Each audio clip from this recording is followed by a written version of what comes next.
जति जति गीताका श्लोकहरू पढ्दै जान्छु उति उति लाग्छ गीता त बुझ्ने कुरा होइन रहेछ, गीता त बाँच्ने कुरा रहेछ। एक एक श्लोक हाम्रो चेतनालाई हल्लाउने गर्छ र अहिले हामी पुगेका छौँ भगवद् गीता अध्याय 4 श्लोक 23 मा। श्लोक भन्छ, गत सङ्गस्य मुक्तस्य ज्ञानावस्थित चेतसः यज्ञायाचरत कर्म समग्रम प्रविलीयते।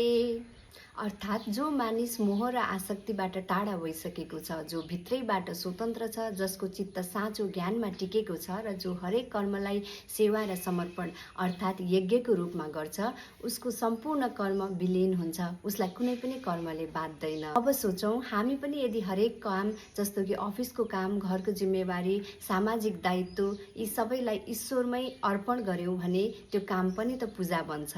न अहङ्कार रहन्छ, न पछुतो, मात्र एक गहिरो शान्ति रहन्छ।